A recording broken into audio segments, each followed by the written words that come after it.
Hi friends, this is from Balamith TNPC academy. So இந்த வீடியோவில் என்ன பார்க்க போகிறோன்னு பாருங்கள்.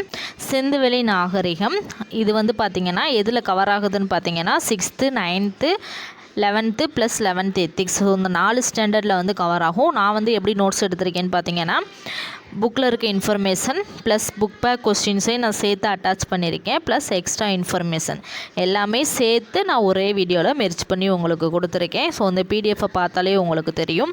இந்த பிடிஎஃப் உங்களுக்கு பார்த்தாலே உங்களுக்கு படிக்கணுன்ற ஆசை தன்னால் வரும். அந்த அளவுக்கு பார்த்திங்கன்னா நான் டீட்டெயில்டாக ஒவ்வொரு டாப்பிக்லேயும் ஸ்கூல் புக்கில் என்ன இருக்குது, எக்ஸ்ட்ரா பாயிண்ட்ஸ் என்ன இருக்குதுன்னு சொல்லிட்டு எடுத்து உங்களுக்கு பாக்ஸ் மாதிரி போட்டு கொடுத்துருக்கேன். ஸோ ரொம்ப ரொம்ப முக்கியமான லெசன்ஸ். மொத்தமே பார்த்திங்கன்னா ஒரு 7 பேஜ் தான் வரும். நீங்கள் இதே புக்கில் படிச்சிங்கன்னா கிட்டத்தட்ட 50 பேஜுக்கிட்ட வரும். நான் மொத்த இன்ஃபர்மேஷனையும் பார்த்தீங்கன்னா 7 பேஜுக்குள்ளே உங்களுக்கு சுருக்கி ஷார்ட்டாக கொடுத்துருக்குறேன். ஸோ இந்த 7 பேஜ் படித்தா போதும், சிந்து சமவெளி நாகரிகம் நீங்கள் வந்து ஃபுல்லாக கம்ப்ளீட் பண்ணிடலாம். ஸோ இந்த வீடியோவில் நம்ம வந்து எக்ஸ்ப்ளனேஷன் வீடியோ பார்த்துட்டு புக் பேக் தனியாக பார்ப்போம், அது மாதிரி ப்ரீவியஸ் இயர் கொஸ்டின் பேப்பரும் தனியாக பார்ப்போம். ஸோ அதுக்கு முன்னாடி குரூப் 2 பேட்ச் பற்றின, அதாவது குரூப் 2 பேட்ச் எக்ஸ்டெண்ட் பண்ணியிருக்கேன். ஸோ அதோட டீட்டெயில்ஸ் பார்த்தீங்கன்னா நான் டிஸ்கிரிப்ஷனில் கொடுத்துருக்கேன். ஸோ அதை வந்து செக் பண்ணி பாருங்கள். ஸோ வீடியோக்குள்ளே போகலாம். சிந்துவெளி நாகரிகம் பார்த்திங்கன்னா அந்த நாகரிகம்ன்ற சொல்லு பார்த்திங்கன்னா எதிலிருந்து எடுத்திருக்காங்கன்னா லத்தீன் மொழி சொல்லான சிவிஸ் என்பதிலிருந்து எடுத்திருக்காங்க. இதன் பொருள் என்னன்னு பார்த்திங்கன்னா நகர அரசில் வசிப்பவர் அல்லது நகரம்னு சொல்லுவாங்க, சரிங்களா? ஸோ சிந்துவெளி நாகரிகத்தில் இந்த நாகரிகன்ற சொல்லே எதிலிருந்து எடுத்திருக்காங்க, லத்தீன் மொழி சொல்லான சிவிஸ் என்பதிலிருந்து தான் எடுத்திருக்காங்க. ஸோ அதுக்கடுத்து பார்த்திங்கன்னா உலகின் தொன்மையான நாகரிகங்கள் என்னென்னு பார்த்திங்கன்னா 4 நாகரிகங்கள் இருக்குது. ஸோ இந்த 4 நாகரிகங்களுமே என்ன சொல்லுவாங்கன்னா நதிக்கரை நாகரிகங்கள்னு சொல்லுவாங்க. ஏன் நதிக்கரை நாகரிகங்கள் சொல்கிறாங்கன்னு பார்த்தீங்கன்னா இது எல்லாமே பார்த்திங்கன்னா ஆற்றங்கரையில் தான் தோன்றியிருக்கும். எதனால் ஆற்றங்கரையில் வந்து தோன்றியிருக்கும்னா அங்கே பார்த்திங்கன்னா வளமான மண் இருக்கும், கால்நடை பராமரிப்பதற்கும் குடிநீருக்கும் கால்நடைக்கு தேவையான தண்ணீர் போக்குவரத்துக்கும் எல்லாத்துக்குமே பார்த்திங்கன்னா ஆறுகள் தான் அவங்களுக்கு வந்து ஈஸியாக இருந்திருக்கு. ஸோ அதனால் அதுக்கு பக்கத்தில் தான் அவங்க வந்து பார்த்திங்கன்னா நகரங்களை வந்து உருவாக்கியிருக்காங்க. ஸோ இப்போ ஃபஸ்ட்டு நம்ம பார்க்க வேண்டிய 4 நகரம். ஸோ இது ரொம்ப முக்கியமானது, இந்த வருஷத்தை கண்டிப்பாக நோட் பண்ணி வச்சுக்கோங்க. மெசபடோமியா நாகரிகம் பார்த்திங்கன்னா 3500 to 2000 வரைக்கும். கிமுன்றதும் போஆமு ரெண்டுமே ஒன்று தான், சரிங்களா? அடுத்து சிந்து சமவெளி நாகரிகம் பார்த்திங்கன்னா 3300 1900. கிமு 3300 1900. எகிப்து நாகரிகம் பார்த்திங்கன்னா 3100 1100 சொல்லுவாங்க. சிந்து நாகரிகம் பார்த்திங்கன்னா 3300 to 1900 சொல்லுவாங்க. ஸோ ஆனால் 3000 ஸ்டார்டிங்லேயே சிந்துவெளி நாகரிகம் உருவானதாக வந்து ஒரு கதை இருக்குது, சரிங்களா? சிந்துவெளி நாகரிகம் 3000 பேசிக்காக பார்த்திங்கன்னா 3000 to 1700 வரைக்கும் வரும், சரிங்களா? 3000 to 1700 வரைக்கும் வரும். ஆனால் புக்கில் கொடுத்துருக்கிறது 3300 to 1900 தான் இருக்குது. ஸோ உங்களுக்கு ஆப்ஷன் எப்படி கொடுத்துருக்காங்களோ அதுபடி நீங்கள் வந்து போட்டுக்கலாம், சரிங்களா? ஸோ அதுக்கடுத்து பார்த்திங்கன்னா சீன நாகரிகம் பார்த்திங்கன்னா 1700 to 1122 கிமு வரைக்கும் இருக்குது. ஸோ அதுக்கடுத்து நம்ம வந்து அதாவது இந்த இதில் நமக்கு என்ன கொடுத்துருக்காங்கன்னா இந்த 3 நாகரிகமே நமக்கு வந்து சிலபஸில் கிடையாது, சிந்துவெளி நாகரிகம் மட்டும்தான் சிலபஸில் இருக்குது. ஸோ அது மட்டும் நம்ம வந்து படித்தா போதும். ஸோ கால வரையறை, சிந்து சமவெளி நாகரிகத்தோட கால வரையறை பார்ப்போம். ஃபஸ்ட்டு புவி எல்லை, சிந்து சமவெளி நாகரிகத்தோட புவி எல்லை பார்த்திங்கன்னா அது வந்து தெற்கு ஆசியாவில் இருக்குது. அந்த காலப்பகுதியை வெண்கல காலம்னு சொல்கிறாங்க. எதனால் வெண்கல காலம்னு சொல்கிறாங்கன்னா வெண்கலத்தை பயன்படுத்திய காலன்றனால அதை வந்து வெண்கல காலம்னு சொல்கிறாங்க. ஸோ காலம் பார்த்திங்கன்னா 3300 to 1900 தான் சொல்லுவாங்க. இது வந்து எப்படி கண்டுபிடிக்கிறாங்கன்னா கதிரியக்க கார்பன் வயது கணிப்பு முறை மூலம் இது வந்து முடிவு செய்யப்படுது. பரப்பு பார்த்திங்கன்னா 13 லட்சம் சதுர கிலோமீட்டர். நகரங்கள் பார்த்திங்கன்னா 6 பெரிய நகரங்கள் வந்து இருக்குது. கிராமங்கள் பார்த்திங்கன்னா 200க்கும் மேற்பட்ட கிராமங்கள் வந்து இந்த சிந்து சமவெளி நாகரிகத்தில் இருக்குது. ஸோ அதுக்கப்புறம் பார்த்திங்கன்னா சிந்து சமவெளி நாகரிகம் மட்டும் இல்லாமல் மற்ற நாகரிகங்களும் எப்படி கண்டுபிடிக்கிறாங்கன்னு பார்த்திங்கன்னா அகழ்வாராய்ச்சி மூலமாக, அதாவது செங்கற்கள், கற்கள், உடைந்த பானை ஓடுகள் இதெல்லாம் ஆராய்ஞ்சு அதோட காலத்தை வந்து கணிச்சு சொல்கிறாங்க. அடுத்தது பார்த்திங்கன்னா பண்டைய இலக்கிய ஆதாரங்களை பயன்படுத்தி அதோட வயது கணிப்பு முறை மூலம் அது எந்த நாகரிகத்தை சேர்ந்ததுன்னு சொல்ல வர்றாங்க. அதுக்கடுத்து வான்வெளி புகைப்படங்கள் மற்றும் புதையுண்ட நகரங்கள் மற்றும் இடங்களின் மேற்பரப்பை கண்டறிந்து அதோட திசையை வந்து சொல்லுவாங்க. அதுக்கடுத்து நிலத்தடியை ஆய்வு செய்ய காந்தப்புல வருடியை வந்து பயன்படுத்துகிறாங்க. அடுத்து எஞ்சிய தொல்பொருட்கள் புதையுண்டு இருக்கின்றனவா இல்லையா என்பதை வந்து ரேடார் கருவி மூலம் வந்து அறிய முடியும். ஸோ அந்த ரேடார் கருவிக்கு இன்னொரு பேர் என்னென்னு பார்த்தீங்கன்னா தொலை நுண்ணுணர்வு முறை மூலம் அதை வந்து கண்டுபிடிக்கலான்னு சொல்கிறாங்க. அதுக்கடுத்து காலம், சிந்து சமவெளியை பற்றி பார்க்க போகிறோம். சிந்து சமவெளி நாகரிகத்தோட காலம் பார்த்திங்கன்னா 3300 to 1900. இது நிறைய தடவை பார்த்திங்கன்னா டிஎன்பிசியில் இந்த கொஸ்டினை வந்து கேட்டிருக்காங்க. அதுக்கடுத்து சிந்து சமவெளி நாகரிகத்தோட காலம் வந்து எத்தனை வகையாக பிரிச்சிருக்காங்கன்னு பார்த்தீங்கன்னா 3 வகையாக வந்து பிரிச்சிருக்காங்க. ஃபஸ்ட்டு ஆரம்ப கால ஹரப்பா, முதிர்வு நிலை ஹரப்பா, பிந்தைய நிலை ஹரப்பான்னு சொல்லி 3ஆக பிரிச்சிருப்பாங்க. சிந்து சமவெளி நாகரிகம்னு கொடுத்துட்டு இங்கேயே ஹரப்பான்னு கொடுத்துருக்காங்கன்னு பார்த்தீங்கன்னா ஹரப்பாவோட இன்னொரு பேர் எதுன்னு பார்த்தீங்கன்னா சிந்து சமவெளி நாகரிகம். எதுக்கு ஹரப்பாவுக்கு சிந்து சமவெளி நாகரிகம்னு பேர் வச்சாங்கன்னு பார்த்தீங்கன்னா ஹரப்பாவுக்கு பக்கத்தில் வந்து சிந்து சமவெளி நாகரிகத்துக்கு பக்கத்தில் வந்து ஹரப்பா வந்து கண்டுபிடிச்சிருப்பாங்க. ஸோ முதல்ல கண்டுபிடிச்ச நகரம் எதுன்னு பார்த்தீங்கன்னா ஹரப்பா தான். ஸோ அதனால தான் ஹரப்பாவை சிந்து சமவெளி நாகரிகம்னு சொல்லி அழைக்கிறாங்க. இது பார்த்தீங்கன்னா ஆரம்ப நிலை ஹரப்பா, முதிர்வு நிலை ஹரப்பா, பிந்தைய நிலை ஹரப்பான்னு சொல்லி 3 இதாக பிரிக்கிறாங்க. ஆரம்ப நிலை ஹரப்பா பார்த்தீங்கன்னா கிமு 3300 to 2600 வரைக்கும் இருக்கும். முதிர்வு நிலை ஹரப்பா பார்த்திங்கன்னா 2600 to 1900. பிந்தைய நிலை ஹரப்பா பார்த்திங்கன்னா கிமு 1900 கிமு 1700 வரைக்கும் இருக்கும். ஸோ அறிஞர்களோட கருத்துப்படி அவங்க வந்து அந்த அகழ்வாராய்ச்சி எந்த வருஷம் எவ்வளோ வருஷம் மேற்கொண்டாங்க அப்படின்றத பற்றி கொடுத்துருக்காங்க. ஸோ அறிஞர்கள் பார்த்திங்கன்னா சர்ஜான் மார்சல் வந்து 1921 வந்து அகழ்வாராய்ச்சி செய்ய ஆரம்பிக்கிறாரு. சரிங்களா? சர்ஜான் மார்சல் அகழ்வாராய்ச்சி செய்யப்பட்ட ஆண்டு எத்தனைன்னு சொல்லி கேட்கலாம். 1921. ஸோ எந்த காலத்திலேருந்து எந்த காலம் வரைக்கும் அவர் அகழ்வாராய்ச்சி செஞ்சாருன்னா 3250 முதல் 2750 வரை அவர் வந்து அகழ்வாராய்ச்சி செஞ்சுருக்காரு.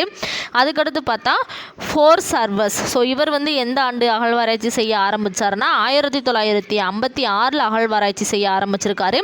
கிமு 2000 முதல் கிமு 1500 வரை இவர் வந்து அகழ்வாராய்ச்சி வந்து செஞ்சுருக்காரு. அதுக்கடுத்து டிபி அகர்வால். ஸோ இவர் வந்து 1964 இவர் வந்து அகழ்வாராய்ச்சி செஞ்சுருக்காரு. ஸோ எந்த வருஷத்துக்கு இடைப்பட்ட வருஷம் இவர் வந்து 1964 ஆரம்பிச்சிருக்காரு.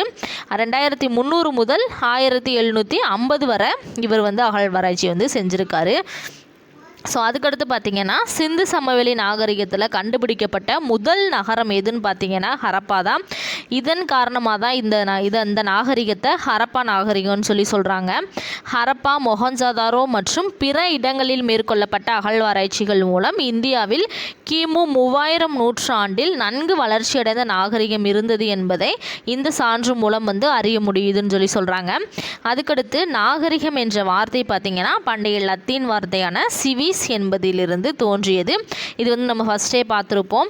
அதுக்கடுத்து பார்த்திங்கன்னா சிந்து சமவெளி நாகரிகத்தோட அமைவிடம் பற்றி பார்க்க போகிறோம். இந்தியாவோட வடமேற்கு மற்றும் பாகிஸ்தான், ஆப்கானிஸ்தான் போன்ற பகுதிகளில் சிந்து சமவெளி நாகரிகம் பரவி இருந்ததா சான்றுகள் வந்து சொல்லுது. அதாவது சிந்துவெளி அகழ்வாராய்ச்சி கட்டுரைன்னு சொல்லிட்டு அதை யார் எந்த வருஷம் எங்கே கண்டுபிடிச்சாங்க அப்படின்ற மாதிரி ஒரு டீட்டெயில்டு எக்ஸ்ப்ளனேஷன். இது வந்து பார்த்திங்கன்னா குரூப் 1, குரூப் 2, குரூப் 4 எல்லாத்துலேயுமே அடிக்கடி இந்த கொஷின் கேட்குறாங்க. இது பார்த்திங்கன்னா ஒரு 2 மட்டும்தான் புக்கில் இருக்குது, மீதி எதுவுமே புக்கில் கிடையாது. இது எல்லாமே எக்ஸ்ட்ரா இன்ஃபர்மேஷன். இங்கிலாந்து நாட்டை சேர்ந்த சார்லஸ் மேசன் பார்த்திங்கன்னா 1826 ஹரப்பாவில் தொல்பொருள் ஆய்வு மேற்கொண்டார். ஸோ அந்த ஹரப்பா நாகரிகத்தின் இடிபாடுகளை முதல்ல சார்லஸ் மேசன் என்பவர் தான் தன்னதோட நூலில் வந்து விவரிச்சிருப்பார். ஸோ கொஷின் கேட்கலாம், ஹரப்பா நாகரிகத்தின் இடிபாடுகளை முதலில் விவரித்தவர், தனது நூலில் விவரித்தவர் யாருன்னு கொஷின் கேட்கலாம். Charles Mason. ஸோ அதுக்கடுத்து பார்த்திங்கன்னா 1831 பார்த்திங்கன்னா அலெக்சாண்டர் பர்ன்ஸ் என்பவர் அம்ரின்ற இடத்துல தொல்பொருள் ஆய்வு வந்து மேற்கொள்கிறாரு.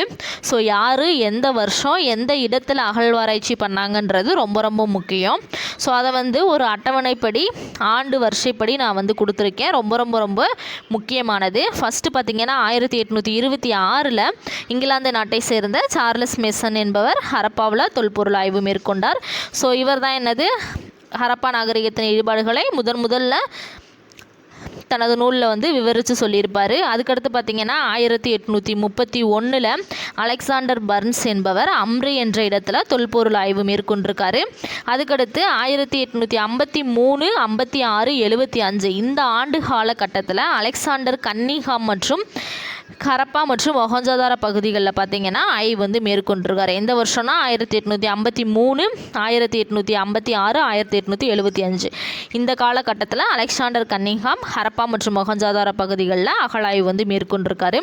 அதுக்கடுத்து 1856 பஞ்சாப் மாநிலத்தில் சிந்து நதிக்கரையின் கிளை நதியான ராவி நதிக்கரையில் பார்த்திங்கன்னா லாகூரில் இருந்து முல்தானுக்கு பார்த்திங்கன்னா இரும்பு பாதை அமைக்கிறதுக்காக நிலத்தை தோண்டின போது சுட்ட செங்கற்கள் பார்த்திங்கன்னா நிறைய கிடச்சிருக்கு. ஸோ அதோட முக்கியத்துவத்தை உணராமல் அங்கே இருந்த வேலையாட்கள் பார்த்திங்கன்னா அதை ரயில் பாதை அமைப்பதற்காக அதை வந்து போட்டிருப்பாங்க. ஸோ அதனால் பார்த்திங்கன்னா இது வந்து பார்த்திங்கன்னா அழிஞ்சிருக்கும்னு சொல்கிறாங்க. அதுக்கடுத்து பார்த்திங்கன்னா 1920 சர்ஜான் மார்சல் என்பவர் ஹரப்பா பகுதிகளில் வந்து தொல்பொருள் ஆய்வு வந்து மேற்கொள்கிறாரு. 1921 ஹரப்பாவில் தயாராம் சஹானி என்பவர் பார்த்திங்கன்னா அகழாய்வு மேற்கொள்கிறாரு. ஸோ இதுவும் பார்த்திங்கன்னா ரொம்ப முக்கியமானது. 1922 மொஹஞ்சதாரோவில் ஆர்டி பானர்ஜி என்பவர் அகழாய்வு வந்து மேற்கொள்கிறாரு. 1940 மோர்டிமர் வீலர் என்பவர் ஹரப்பா பகுதிகளில் தொல்பொருள் ஆய்வு மேற்கொள்கிறாரு. ஸோ எந்த வருஷம் யார் எங்கே வந்து அகழாய்வு மேற்கொள்கிறான்றது ரொம்ப முக்கியம். ஸோ அதுக்கடுத்து 1957 லோத்தலில் எஸ்ஆர் ராவ் என்பவர் அகழ்வாய்வு வந்து மேற்கொள்கிறாரு. ஸோ இந்தியாவின் குஜராத்தில் உள்ள இந்த லோத்தல்ன்றது எங்கே இருக்குன்னா இந்தியாவில் குஜராத்தில் உள்ள துறைமுக நகரம்னு சொல்கிறாங்க. 1957 அதே வருஷத்தில் பிபி லால் என்பவர் காளிபங்கனில் தொல்பொருள் ஆய்வு வந்து மேற்கொள்கிறாரு. ஸோ அதுக்கடுத்து இந்திய தொல்லியல் துறை பார்த்திங்கன்னா ஏஎஸ்ஐன்னு ஷார்ட்டாக சொல்லுவாங்க. இங்கிலீஷில் பார்த்திங்கன்னா ஆர்கியாலஜிக்கல் சர்வே ஆஃப் இந்தியான்னு சொல்லுவாங்க. ஸோ இது பார்த்திங்கன்னா 1861 அலெக்சாண்டர் கன்னிங்ஹாம் என்ற நில அளவையாளர் உதவியுடன் தான் இந்த இந்திய தொல்லியல் துறையை வந்து நிறுவுறாங்க. இதன் தலைமையகம் எங்கே இருக்குதுன்னு பார்த்திங்கன்னா புதுடில்லியில் இருக்குது. அதுக்கடுத்து பார்த்திங்கன்னா முக்கிய நகரங்கள் என்னென்ன இருக்குதுன்னு பார்த்திங்கன்னா சிந்துவெளி நாகரிகம் பார்த்திங்கன்னா ஒரு நகர நாகரிகம். எதனால் அதை நகர நாகரிகம்னு சொல்கிறாங்கன்னு பார்த்திங்கன்னா சிந்துவெளி நாகரிகத்தின் சிறப்பு திட்டமிடப்பட்ட நகர அமைப்பு. ஸோ அதில் பார்த்திங்கன்னா பிளான் பண்ணி கட்டியிருப்பாங்க. ஸோ சிறப்பு திட்டமிட்ட நகர அமைப்பு. அதுக்கடுத்து சிந்து சமவெளி நாகரிகத்தில் முதலில் கண்டறியப்பட்ட நகரம் எதுன்னு பார்த்திங்கன்னா கரப்பா. இதை புதையுண்ட நகரம்னு சொல்லுவாங்க. கரப்பாவுக்கு இன்னொரு பேர் என்னது? புதையுண்ட நகரம். ரொம்ப முக்கியமானது. டிஎன்பிசியில் அடிக்கடி கேட்டிருக்காங்க இந்த கொஸ்டின். பாகிஸ்தானில் உள்ள மேற்கு பஞ்சாபில் ராவி நதிக்கரையில் இந்த ஹரப்பான்றது அமைஞ்சிருக்கும். ஸோ எங்கே அமைஞ்சிருக்கும்னு பார்த்திங்கன்னா பஞ்சாபில் உள்ள ராவி நதிக்கரையில் அமைஞ்சிருக்கும். அந்த பஞ்சாப்ன்றது எங்கே இருக்குதுன்னு பார்த்தீங்கன்னா பாகிஸ்தானில் இருக்குது. இந்தியாவில் ஒரு பஞ்சாப் இருக்குது, பாகிஸ்தானில் ஒரு பஞ்சாப் இருக்குது. பாகிஸ்தானில் உள்ள பஞ்சாபில் ராவி நதிக்கரையில் ஹரப்பா நாகரிகம் வந்து இருக்குதுன்னு சொல்கிறாங்க. ஸோ அதுக்கடுத்து பார்த்திங்கன்னா மொஹஞ்சதாரோ பாகிஸ்தானில் உள்ள சிந்து மாகாணத்தில் சிந்து நதிக்கரையில் அமைந்துள்ளதுன்னு சொல்கிறாங்க.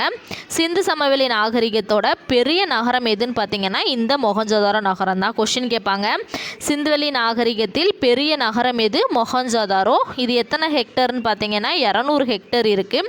அதுக்கடுத்து பார்த்தீங்கன்னா மொஹஞ்சதாரோ என்பதன் பொருள் என்னன்னு பார்த்தீங்கன்னா இறந்தவர்களின் மேடு அல்லது இறந்தவர்களின் நகரம்னு சொல்லுவாங்க. ஹரப்பாவுக்கு என்ன பேருனா புதையுண்ட நகரம்னு பேர். மொஹஞ்சதாரோவுக்கு என்ன பேருனா இறந்தவர்களின் மேடு அல்லது இறந்தவர்களின் நகரம்னு பேர். அதுக்கடுத்த பாயிண்ட்டு லோத்தல் ஒரு துறைமுக நகரம்.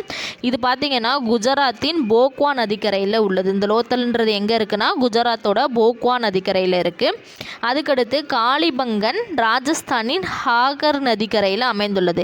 எந்தெந்த நகரங்கள் எந்த நதிக்கரையில் அமைந்திருக்குன்றது ரொம்ப முக்கியம். எல்லா நகரங்களுமே நதிக்கரையில் தான் வந்து ஆரம்பிச்சிருக்குது. அதுக்கடுத்து தோளவிரா நகரத்தை கண்டறிந்தவர்கள் யாருன்னு பார்த்தீங்கன்னா ஜோசி மற்றும் பிஸ்ட். ஸோ இவங்களை பற்றி நம்ம டீட்டெயில்டாக வந்து பார்ப்போம்.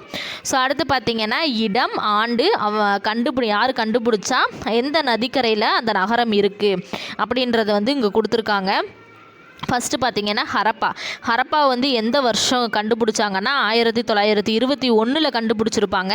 யார் கண்டுபிடிச்சாங்கன்னு பார்த்தீங்கன்னா தயாராம் சாஹ்னின்றவர் தான் கண்டுபிடிச்சிருப்பார். அது ஹரப்பா எந்த ஆற்றங்கரையில் இருக்குதுன்னு பார்த்தீங்கன்னா ராவி நதிக்கரையில் இருக்குது. அடுத்து மொஹஞ்சதாரோ எந்த வருஷம் கண்டுபிடிச்சிருப்பாங்கன்னு பார்த்தீங்கன்னா 1922 கண்டுபிடிச்சிருப்பாங்க. யார் கண்டுபிடிச்சாங்கன்னு பார்த்தீங்கன்னா ஆர்டி பானர்ஜின்றவங்க தான் கண்டுபிடிச்சிருப்பாங்க. ஸோ அது எந்த நதிக்கரையில் இருக்குதுன்னு பார்த்தீங்கன்னா சிந்து நதிக்கரையில் தான் மொஹஞ்சதாரோ இருக்குது. அதுக்கடுத்து சான்ஹுதாரோ. ஸோ இது எந்த வருஷம் கண்டுபிடிச்சிருப்பாங்கன்னு பார்த்தீங்கன்னா 1931 கண்டுபிடிச்சிருப்பாங்க. யார் கண்டுபிடிச்சாங்கன்னு பார்த்தீங்கன்னா மஜூம்தாருன்றவர் கண்டுபிடிச்சிருப்பார். எந்த நதிக்கரையில் கண்டுபிடிச்சாருன்னு பார்த்தீங்கன்னா சிந்து நதிக்கரையில் கண்டுபிடிச்சிருப்பாங்க. அதுக்கடுத்து லோத்தல். ஸோ இது வந்து எந்த வருஷம் கண்டுபிடிச்சாங்கன்னா 1945 கண்டுபிடிச்சிருப்பாங்க. யார் கண்டுபிடிச்சாங்கன்னு பார்த்தீங்கன்னா ராவுன்றவர் வந்து கண்டுபிடிச்சிருப்பார். ஸோ அதுக்கடுத்து எந்த நதிக்கரையில் இது வந்து கண்டுபிடிச்சிருப்பாங்கன்னு பார்த்தீங்கன்னா போக்கோ நதிக்கரையில் வந்து கண்டுபிடிச்சிருப்பாங்க. அடுத்து காளிபங்கன். இது எந்த வருஷம் கண்டுபிடிச்சாங்கன்னா 1961 கண்டுபிடிச்சிருப்பாங்க. லாலுன்றவர் கண்டுபிடிச்சிருப்பார். காகர் நதிக்கரையில் இது வந்து கண்டுபிடிச்சிருப்பார். அதுக்கடுத்து தோளவிரா பார்த்திங்கன்னா 1991 தான் கண்டுபிடிச்சிருப்பாங்க. யார் கண்டுபிடிச்சாங்கன்னா ஜோசி மற்றும் பிஸ்ட்ன்றவர் தான் கண்டுபிடிச்சிருப்பார். எந்த ஆற்றங்கரையில் தோளவிரா நகரம் இருக்குதுன்னு பார்த்தீங்கன்னா சரஸ்வதி ஆற்றங்கரையில் தோளவிரா நகரங்கள் வந்து அமைஞ்சிருக்கதா சொல்லி சொல்கிறாங்க. ஸோ இந்த அட்டவணை பார்த்திங்கன்னா ரொம்ப ரொம்ப ரொம்ப முக்கியம். எந்த அளவுக்கு இதை நீங்கள் படிச்சுக்க முடியுமோ அந்த அளவுக்கு படிச்சுக்காங்க. அவ்வளோ ரொம்ப முக்கியமானது. ஸோ அதுக்கடுத்து பார்த்திங்கன்னா மெஹர்கர் என்னன்னு பார்த்தீங்கன்னா சிந்துவெளி நாகரிகத்துக்கு முன்னோடி தான் என்னன்னு பார்த்தீங்கன்னா மெஹர்கர் புதிய கற்கால மக்கள் வாழ்ந்த ஒரு இடமாக வந்து சொல்லப்படுது. இது எங்கே இருக்குதுன்னா பாகிஸ்தான் நாட்டில் பலுச்சிஸ்தான் மாநிலத்தில் போல நாற்று பள்ளத்தாக்கில் இது வந்து அமைஞ்சிருக்குது. இது தொடக்ககால மனிதர்கள் வாழ்ந்ததாக கண்டறியப்பட்ட இடங்களில் ஒன்று தான் என்னன்னு பார்த்தீங்கன்னா இந்த மெஹர்கர்.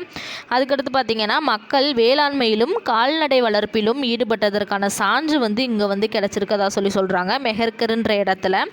ஸோ மெஹர்கர் இடத்தை பார்த்திங்கன்னா கிமு 7000 ஒட்டிய காலத்திலேயே மெஹர்கரில் நாகரிகத்துக்கு முந்தைய வாழ்க்கை நிலவியதற்கான தொல்லியல் சான்றுகள் வந்து இங்கே கண்டுபிடிக்கப்பட்டதாக சொல்லி சொல்கிறாங்க. ஸோ அதுக்கடுத்து பார்த்திங்கன்னா நாகரிகத்தின் பரப்பளவு எந்த அளவுக்கு இருக்குதுன்னு பாருங்கள். மேற்கில் பார்த்திங்கன்னா அதாவது சிந்துவெளி நாகரிகம் மேற்கில் பார்த்திங்கன்னா பலுச்சிஸ்தான் மக்ரான் கடற்கரை வரைக்கும் இருக்குது. கிழக்கில் பார்த்திங்கன்னா ஹாக்ரா நதி பள்ளத்தாக்கு வரை இருக்குது. வடகிழக்கில் ஆப்கானிஸ்தான் வரைக்கும் இருக்குது. ஸோ அதுக்கடுத்து தெற்கில் பார்த்திங்கன்னா மகாராஷ்டிரா வரை இது வந்து பரவி இருக்குது. மேற்கே பாகிஸ்தானில் ஈரான் எல்லையில் உள்ள சுட்காஜெண்டோர் வரைக்கும் பரவி இருக்குது. வடக்கே பார்த்திங்கன்னா சோர்ட்ஹை ஆப்கானிஸ்தான் வரைக்கும் இருக்குது. கிழக்கே எங்கே இருக்குன்னா ஆலம்கிர்பூர் உத்தரப்பிரதேசம் இந்தியாவில் வந்து இருக்குது. தெற்கே பார்த்திங்கன்னா டைமாபாத் மகாராஷ்டிரா இந்தியாவில் இருக்க மகாராஷ்டிராவில் வரைக்கும் பரவி இருக்குது. ஸோ அதுக்கடுத்து நகரங்கள் அது அமைய பெற்ற இடம் கொடுத்துருக்காங்க. ஹரப்பா நாகரிகம் எங்கே இருக்குதுன்னா பாகிஸ்தான், மேற்கு பஞ்சாப், மான்ட்கொமாரி, ராவி நதிக்கரை. ஸோ இதில் தான் இருக்குது. ரொம்ப இந்த பாக்ஸும் பார்த்திங்கன்னா ரொம்ப முக்கியம். அடிக்கடி இந்த பாக்ஸ்லேருந்து கொஸ்டின் டிஎன்பிசியில் கேட்டுக்கிட்டே இருக்காங்க. அதுக்கடுத்து மொஹஞ்சதாரோ எந்த இடத்துல அமைஞ்சிருக்குதுன்னா பாகிஸ்தான், சிந்து மாகாணம், லர்கானா சிந்து நதிக்கரையில் இது வந்து அமைஞ்சிருக்கு. கோட்டிஜி பார்த்திங்கன்னா சிந்து மாகாணத்தில் இருக்குது. காளிபங்கன் ராஜஸ்தானில் இருக்குது. லோத்தல் பார்த்திங்கன்னா குஜராத்தில் இருக்குது. தோளவிரா குஜராத்தில் இருக்குது. சர்கோட்டா பார்த்திங்கன்னா குஜராத்தில் இருக்குது. ஆலம்கிர்பூர் பார்த்திங்கன்னா உத்தரப்பிரதேசத்தில் இருக்குது. ரூபர் பார்த்திங்கன்னா பஞ்சாபில் இருக்குது. பனாவலி ஹரியானாவில் இருக்குது. ஸோ அதுக்கடுத்து பார்த்திங்கன்னா நகரமைப்பு பார்த்திங்கன்னா நகரங்கள் பொதுவாக 2 அமைப்புகளை வந்து கொண்டுள்ளது. அது என்னென்னு பார்த்திங்கன்னா மேல் நகர அமைப்பு, கீழ் நகர அமைப்புன்னு 2 இருக்கும். மேல் பகுதி வந்து மேல் பகுதியை கோட்டைன்னு சொல்லுவோம். மேல் பகுதி பார்த்திங்கன்னா மேட்டுப்பகுதி சிட்டாடல் என்று அழைக்கப்படுகிறது. மேல் பகுதி கோட்டை என்னது சிட்டாடல்னு சொல்லுவாங்க. களிமண் குன்றுகள் மீது வசதி மிக்கவர்கள் வணிகர்கள் வந்து இதில் வந்து வாழ்ந்திருப்பாங்க. செகண்ட் பார்த்திங்கன்னா தாழ் பகுதி அல்லது லோயர் டவுனுன்னு சொல்லுவாங்க. மேல் பகுதியை சிட்டாடல்னு சொல்லுவாங்க. கீழ்ப்பகுதியை தாழ் பகுதி அல்லது என்னது லோயர் டவுனுன்னு சொல்லுவாங்க. இது சாதாரண மக்கள் வாழ்ந்திருக்கலாம்னு சொல்கிறாங்க. அதுக்கடுத்து நகரங்களில் உள்ள தெருக்கள் பார்த்திங்கன்னா எப்படி இருக்கும்னா நேராக அகலமாக திட்டமிட்டு இது கட்டப்பட்டிருக்கும்னு சொல்கிறாங்க. தெருக்கள் பார்த்திங்கன்னா ஒன்றை ஒன்று செங்குத்தாக வெட்டி கொள்ளும்னு சொல்கிறாங்க. தெருக்கள் முனைகள் வழியாக அமைக்கப்பட்டுள்ளது. தெருக்கள் பார்த்திங்கன்னா தெருக்களோட அமைப்பு எப்படி இருக்கும்னா சட்டக அமைப்பை பெற்றிருக்கும். ஸோ இது ரொம்ப முக்கியம், சட்டக அமைப்பை பெற்றிருக்கும். ஸோ இதெல்லாம் எதுக்கு கொடுத்துருக்கேன்னு பார்த்திங்கன்னா இதெல்லாம் பார்த்திங்கன்னா கூற்று காரணத்தில் கேட்கறதுக்கான வாய்ப்புகள் அதிகமாக இருக்குது. ஸோ அதனால தான். அடுத்து வீடுகள் பார்த்திங்கன்னா சிந்து சமவெளி நாகரிகத்தில் வீடுகள்லாம் எப்படி இருக்கும்னு பார்த்திங்கன்னா வீடுகள் அனைத்துமே சுட்ட செங்கற்களால் தான் சுண்ணாம்பு சாந்து பூசப்பட்டிருக்குது. ஸோ இது எப்படி சுட்ட செங்கற்கள் வச்சு எதனால் கட்டுறாங்கன்னு பார்த்திங்கன்னா இது பார்த்திங்கன்னா நீரில் கரையாது, ரொம்ப ஸ்ட்ராங்காக இருக்கும், வலுவானதாக இருக்கும். ஸோ அந்த காலத்திலேயே பார்த்திங்கன்னா கிட்டத்தட்ட சிந்து சமவெளி நாகரிகம் பார்த்திங்கன்னா கிமு 3300 ஸ்டார்ட் ஆகுது. அந்த காலகட்டத்திலேயே சுட்ட செங்கற்கள்லாம் கட்டியிருக்காங்க. அதுக்கடுத்து ஓரடுக்கு 2 அடுக்கு முறை வீடுகளுக்கு மேல் அடுக்கிற்கு மேல் செல்ல படிக்கட்டுகளும் அப்பயே வச்சு கட்டியிருக்காங்க. அதுக்கடுத்து பல அறைகள் கொண்டதாக வீடுகள் காணப்படுகின்றன. அதுக்கடுத்து வீட்டின் முன்பு பார்த்திங்கன்னா ஒரு முற்றம் ஒன்று அமைக்கப்பட்டுள்ளது. பெரும்பாலான வீடுகளில் பார்த்திங்கன்னா கிணறு இருக்குது, குளியல் அறைகளும் இருக்குது. குளியல் அறைகளில் இருந்து கழிவுநீர் குழாய் மூலம் கழிவுநீர் பார்த்திங்கன்னா தெருக்களில் உள்ள கழிவுநீர் காய்வாலில் கொண்டு விடுற மாதிரி அந்த காலத்திலேயே பாதாள சாக்கடையெல்லாம் அமைச்சிருக்காங்க. ஸோ அதுக்கடுத்து பெருங்குளியல் குளம் எப்படி இருக்குன்னு பாருங்கள். பெருங்குளியல் குளம் எங்கே கண்டுபிடிக்கப்பட்டிருக்குதுன்னு பார்த்திங்கன்னா மொஹஞ்சதாரோவில் கண்டுபிடிக்கப்பட்டிருக்கு. கொஷின் இது டிஎன்பிசியில் இந்த கொஷின் கேட்டிருக்காங்க. பெருங்குளியல் குளம் எங்கே இருக்குன்னு மொஹஞ்சதாரோவில் இருக்குது. ஸோ எத்தனை அடி வரைக்கும் இருக்குன்னு பாருங்கள். இது இந்த பெருங்குளியல் குளம் 8 அடி ஆழம், 23 அடி அகலம், 39 அடி நீளம் கொண்ட செவ்வக வடிவில் இது அமைஞ்சிருக்கு. பெருங்குளியல் குளம் பார்த்திங்கன்னா 4 பக்கம் பாதை கொண்டதாக இருக்கும். 4 பக்கமும் பார்த்திங்கன்னா நடைபாதை இருக்குது. 4 பக்கமும் படிக்கட்டுகளும் வச்சுருக்காங்க. உடைமாற்றும் அறைகளும் பார்த்திங்கன்னா அங்கே இருக்குது. அருகில் பார்த்திங்கன்னா ஒரு பெரிய கிணறு இருக்குது. அந்த கிணத்துல குழாய் மூலம் பார்த்திங்கன்னா பெருங்குளியல் குளத்திற்கு பார்த்திங்கன்னா தண்ணீர் கொண்டு செல்லப்படும்.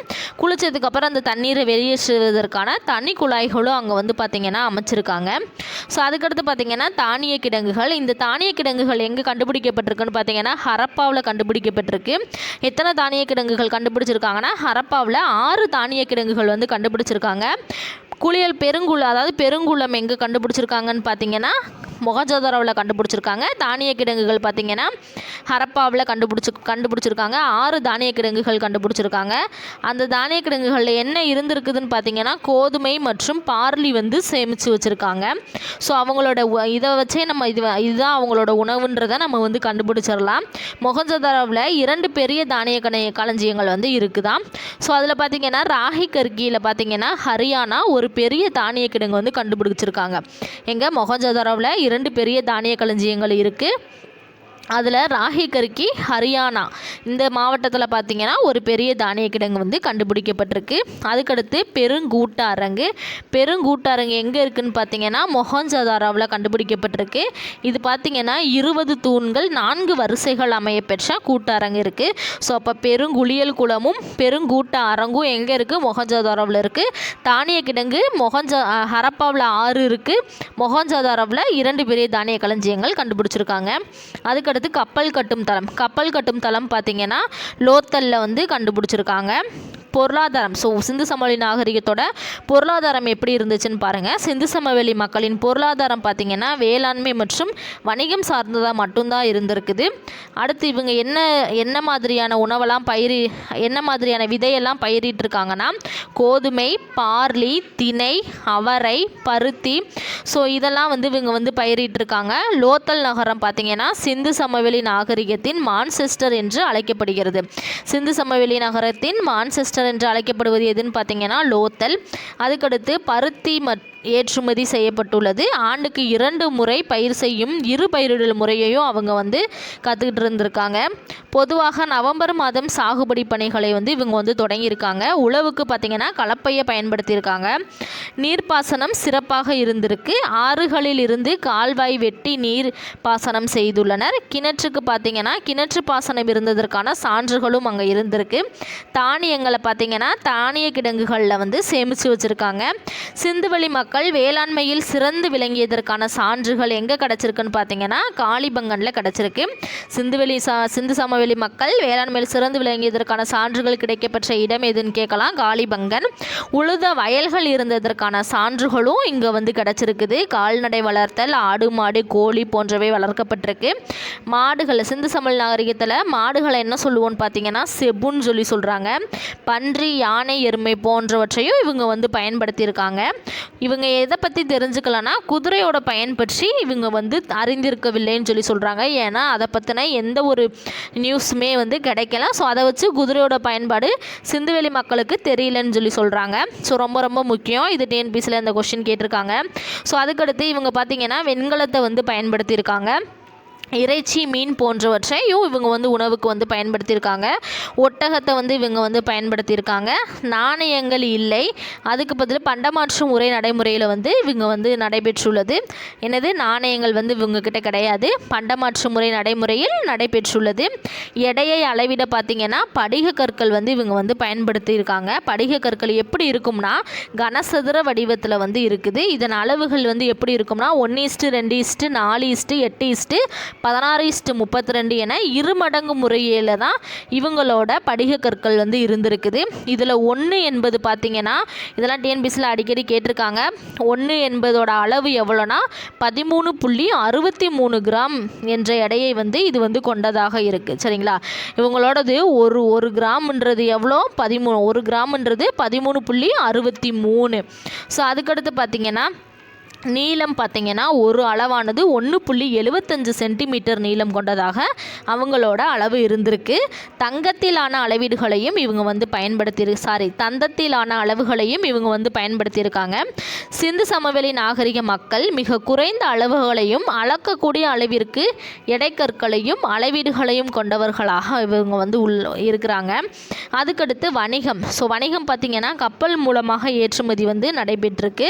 லோத்தல் துறைமுகையில் இருந்து பார்த்திங்கன்னா Oman, Qatar, Syria, Iran, Iraq போன்ற நாடுகளுக்கு பார்த்திங்கன்னா இவங்க வந்து ஏற்றுமதி செஞ்சுருக்காங்க. ஓமனில் சிந்து சமவெளி நாகரிகத்தை சார்ந்த ஜாடி ஒன்று இவங்க வந்து எடுத்திருக்காங்க. ஸோ மெசபடோமியா மற்றும் சுமேரிய நாகரிகங்களுடன் இது வணிக தொடர்பும் சிந்து சமவெளி வந்து வச்சுருக்குது. ஸோ அதுக்கடுத்து கப்பல் மூலம் வர்த்தகமும் நடைபெற்றிருக்கு. செம்பும், தங்கம், பருத்தி, அணிகலன்கள், டெரகோட்டா, மண்பாண்டங்கள், கார்னியல் மணிகள், எடைக்கற்கள், முத்திரைகள் போன்றவை ஏற்றுமதி வந்து செய்யப்பட்டிருக்கு. நிக்கல் பார்த்திங்கன்னா இறக்குமதி செய்யப்பட்டிருக்கு. ஸோ எதெல்லாம் ஏற்றுமதி செய்யப்பட்டிருக்கு, எதெல்லாம் இறக்குமதி செய்யப்பட்டிருக்கிறதெல்லாம் பொருந்தாதது சரியானதில் கொடுத்து கேட்க வாய்ப்பு இருக்குது. கூற்று காரணத்தில் கூட கொடுத்து கேட்பாங்க. ஸோ அதெல்லாம் படித்து வச்சுக்கோங்க. ஸோ அதுக்கடுத்து சுமேரிய நாகரிகத்தை சேர்ந்த அக்காடிய பேரரசின் மன்னரான நாரம் சின் தான் எழுதிய குறிப்பில் பார்த்திங்கன்னா மெலுக்கான்றது சிந்து சமவெளி பகுதியை சேர்ந்தது. மெலுக்கா பகுதியிலிருந்து கருப்பு சிவப்பு அணிகலன் வாங்கியதாக அவர் வந்து குறிப்பு எழுதியிருக்கார். யார்? அக்காடிய பேரரசான நாரம் சின். ஸோ அதுக்கடுத்து சுமேரிய நாகரிகத்தை சேர்ந்த கியூனிபாம் கல்வெட்டு பார்த்திங்கன்னா சிந்து சமவெளி நாகரிகத்தின் வணிக தொடர்புகளை இது வந்து குறிப்பிடுது. அதுக்கப்புறம் பார்த்திங்கன்னா உலோகங்கள் பார்த்திங்கன்னா சிந்து சமவெளி நாகரிக மக்கள் செம்பை வந்து பயன்படுத்தி இருக்கிறாங்க. பாகிஸ்தானில் உள்ள ரோரி என்ற பகுதியில் இருந்து கிடைத்த படிக கற்களை என்ன சொல்கிறாங்கன்னா ரோரி செர்ட் பயன்படுத்தி கத்தி போன்ற ஆயுதங்கள் வந்து செஞ்சுருக்காங்க. அதுக்கடுத்து அம்பு, ஈட்டி போன்றவற்றை செம்பை பயன்படுத்தி இவங்க வந்து செஞ்சுருக்காங்க. கார்நிலைய மணிகள் தயாரிக்கக்கூடிய இடமாக எது இருக்குதுன்னு பார்த்தீங்கன்னா லோத்தல் தான் இருக்குது. சங்கு பொருட்கள் நாகேஸ்வர், பாலக்கோட் பகுதிகளில் வந்து தயார் செஞ்சுருக்காங்க. வைடூரியம், சார்டுகை பகுதிகளில் இது வந்து கிடச்சிருக்குது. சுண்ணாம்புக்கல்லுக்கு இன்னொரு பேர் என்ன சொல்லுவோன்னா ஸ்டீடியைட் தெற்கு ராஜஸ்தான் பகுதியில் இது இருந்து எடுத்துள்ளனன்னு சொல்லியிருக்காங்க. சரிங்களா, சுண்ணாம்புக்கல் எங்கே எடுத்திருக்காங்க? தெற்கு ராஜஸ்தான் பகுதியிலிருந்து எடுத்திருக்காங்க. அடுத்து சிந்து சமவெளி நாகரிக மக்களுக்கு முக்கியமான செம்பு உற்பத்தி தலமாக எது இருக்குன்னா கேத்ரின்ற இடம் இருக்குது. ஸோ அது எங்கே இருக்குன்னா ராஜஸ்தானில் இருக்குது. சிந்து சமவெளி நாகரிக மக்களுக்கு முக்கியமான செம்பு உற்பத்தி தலமாக எது இருக்குது? கேத்ரி. ஸோ இது எங்கே எடுத்திருக்கு? ராஜஸ்தான், இது எங்கே இருக்குதுன்னு பார்த்தீங்கன்னா ராஜஸ்தான் மாநிலத்தில் இருக்குது. ஸோ அதுக்கடுத்து பார்த்தீங்கன்னா துணிமணிகள் அணிகலன்களை பற்றி பார்ப்போம். பருத்தி, கம்பளி, பட்டு ஆடைகளை இவங்க அணிஞ்சிருக்காங்க. கழுத்தணி, கையணி, வளையல், மோதிரம், காதணி, காலணி போன்ற அணிகலன்களையும் இவங்க பார்த்திங்கன்னா அணிந்துள்ளனர்.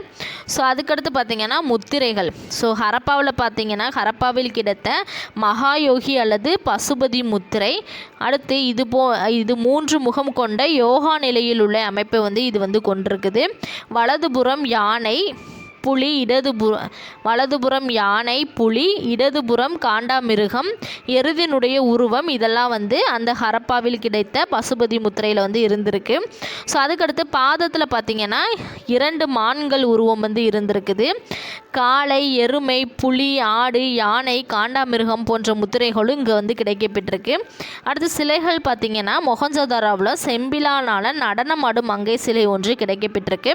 அடுத்து மொஹஞ்சதாரோவில் சுண்ணாம்புக்கல் மார்பளவு சிலை கிடைக்கப்பெற்றுச்சு. இவர் பார்த்திங்கன்னா மதகுரு அல்லது மொஹஞ்சதாரோ நகரத்தின் தலைவராக இருந்திருக்கலாம் அப்படின்னு சொல்லி இவங்க நினைக்கிறாங்க. ஸோ அதுக்கடுத்து சுடுமண் சிற்பங்களுக்கு இன்னொரு பேர் என்னென்னா டெரகோட்டா.